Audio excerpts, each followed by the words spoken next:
Hi, I'm Chris Canada, and I'm here to tell you about shooting modes. EOS cameras have various shooting modes that affect exposure. These include the creative zone modes and fully automatic modes. They are usually located on the mode dial on the top of your camera. Each of these modes tells the camera which of the various components of exposure to operate and what to leave to the shooter. Let's first look at some creative zone modes. Creative zone modes will allow you to choose which components of exposure you want to control and which ones you want the camera to control. Also, in any of these shooting modes, all of the camera's features and menu settings are available. In program mode, the camera chooses the correct shutter speed and aperture combination for your chosen scene. All other controls, such as ISO, flash, and white balance, can be set manually. The AV, or aperture priority mode, allows you to manually set the aperture size. Then, based on that setting, the camera will select the best shutter speed for a good exposure. Controlling the aperture is generally used to set the lens's depth of field. This will determine how much of the image, foreground to background, is in focus.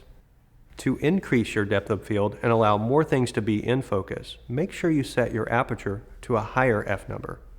To decrease your depth of field and cause backgrounds and foregrounds to be out of focus, make sure you set your aperture to a lower number. Shutter priority mode allows you to set the shutter speed. Canon engineers refer to it as time value, hence the TV abbreviation. Shutter priority is the counterpart of aperture priority.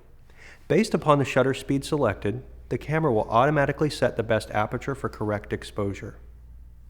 Controlling the shutter speed is typically used to control the appearance of motion in an image. It is measured in seconds or fractions of a second.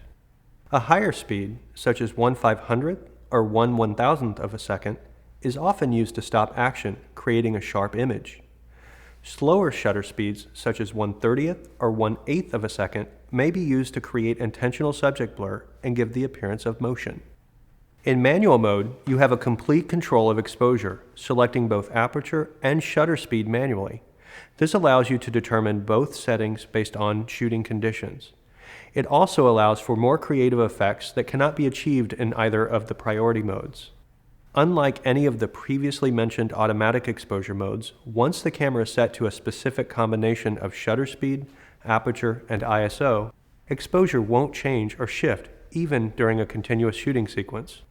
If you are just getting started with your camera and you want to use this mode, start off experimenting with these settings and see what works. Let's now look at two basic zone modes. In full auto mode, sometimes called green zone mode, the camera automatically selects the best shooting settings for optimal quality based on subjects and environmental factors to provide point and shoot simplicity. It not only adjusts all exposure settings automatically, but also adjusts image controls like white balance, picture style, and more. For entry-level users, it's truly evolved into a smart auto setting. The automatic settings also require you to use autofocus, so the camera will pick the focus and depth of field to be used. Also, the camera will automatically pop up the built-in flash whenever it reads low light. If you don't want flash, you should change to either flash off mode or switch over to the P mode on the mode dial. There are also image zone modes, which are fully automatic. However, you can tell the camera to shoot for a certain style. For example, let's look at sports mode and portrait mode. Sports mode will automatically select faster shutter speeds to get sharper pictures of moving subjects. You could use this for shooting a fast-paced sporting event or for freezing movement like a waterfall or fountain. Portrait mode will tend to use wider lens apertures to blur backgrounds.